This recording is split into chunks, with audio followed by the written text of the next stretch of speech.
ऋषिरुवाच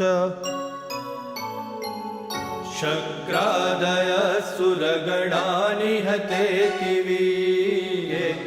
तस्मिन् दुरात्मनि सुरारिबले च देव्या तां तुष्टभूप्रणतिनम्रशिरोधरा सा वाग्विप्रहर्षपुलकोद्गमचारुदेहा देव्या यया ततमिदं जगदात्मशक्त्या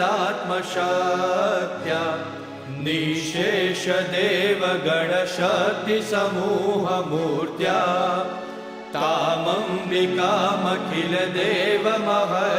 तामम्बिकामखिलदेवमहर्षिपूज्यां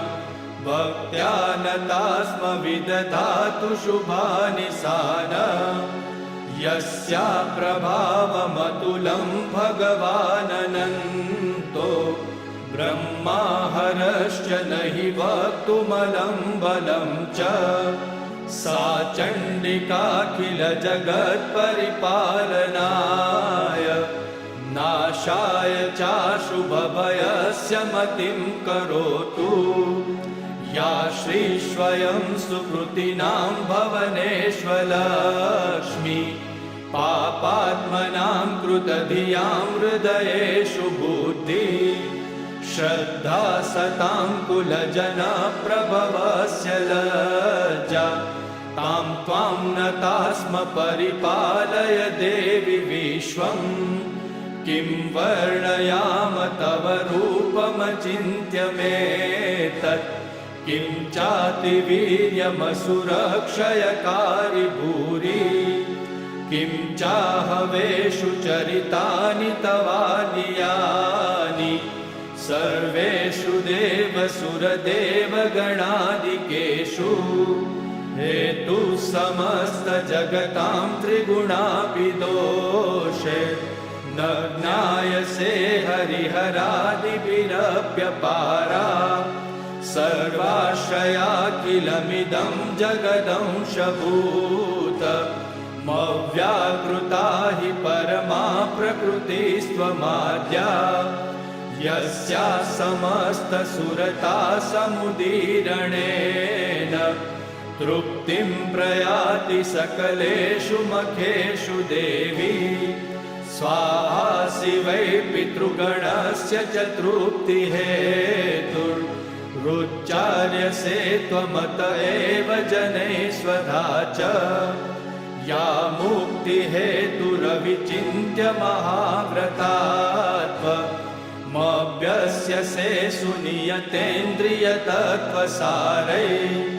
मोक्षार्थिभिर्मुनिभिरस्तसमस्तदोषे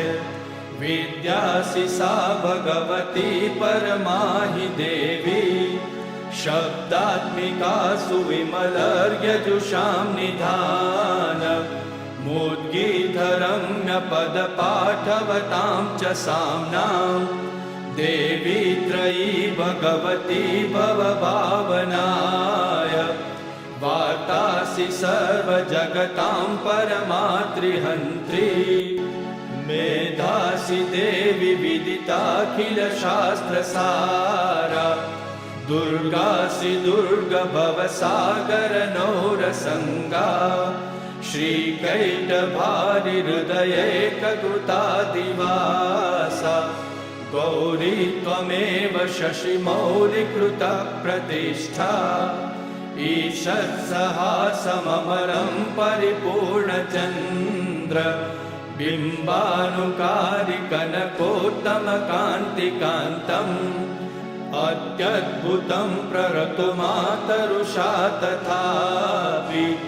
वक्त्रं विलोक्य सहसा महिषासुरेण दृष्ट्वा तु देवि कुपितं भ्रुकुटीकराल मुद्यच्छ शाङ्कसदशच्छवियन्न सद्य प्राणान् मुमोच महिषस्तदतीव चित्रम् कैर्जीव्यते हि कुपितान्तकदर्शनेन देवी प्रसीद परमा भवती भवाय सद्यो विनाशयसि को भवती कुलानि विज्ञातमेतदधुनैव यदस्तमेतन् नीतं बलं सुविपुलं महिषासुरस्य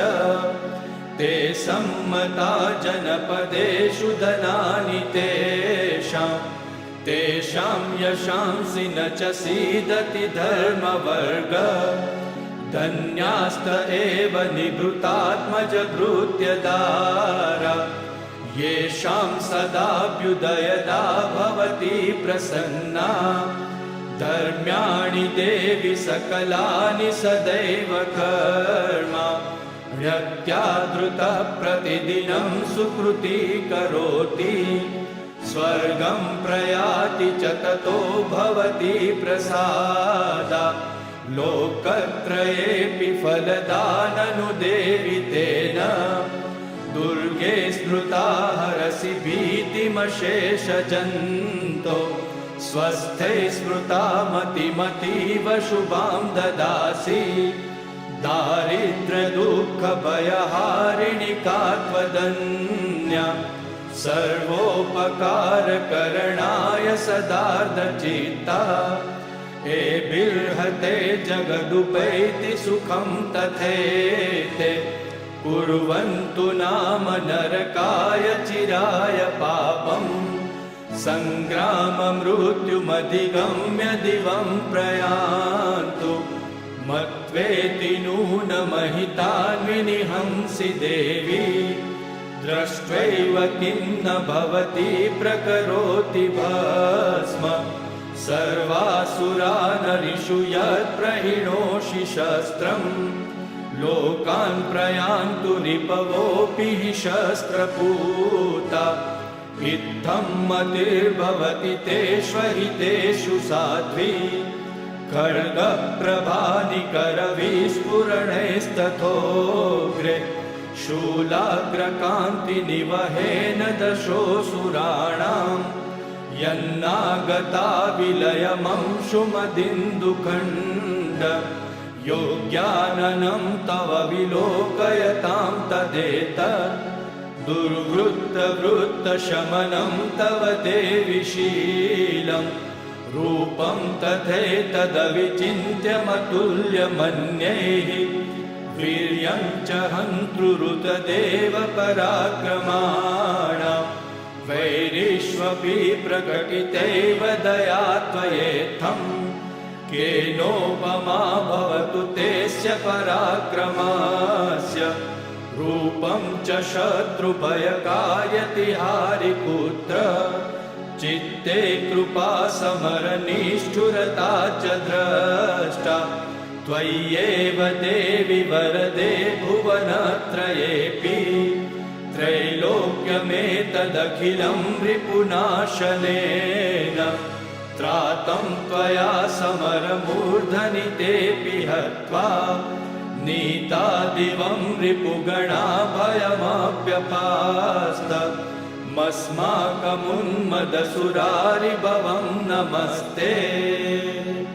शूलेन पाहि नो देवी पाहि खड्गेन चाम्बिके घण्टास्वनेन नः पाहि चापज्जानी स्वनेन च प्राच्यां रक्ष प्रतिष्ठां च चण्डिके रक्ष दक्षिणे ब्राह्मणेनात्मशूलस्य उत्तरस्यां तथेश्वरी सौम्यानि यानि रूपाणि त्रैलोक्ये विचरन्ति ते यानि चात्यन्तघोराणि ते रक्षास्मांस्तथा भुवम् खड्गशूल गदादीनि यानि चास्त्राणि तेऽम्बिके करपल्लवसङ्गीनि तैरस्मान् रक्ष सर्वतः ऋषिरुवाच एवं स्तुता सुरै दिव्यै कुसुमैनन्दनोद्भवैः अर्चितां जगतां धात्री तथा गन्धानुलेपनैः भक्त्या समस्तैस्त्रिदशैर्दिव्यै धूपैः सुधूपिता प्राह प्रसाद सुमुखी समस्तान् प्रणतान् सुरान् देव्युवाच व्रियतां त्रिदशा सर्वे यदस्मत्तोऽभिवाञ्छितं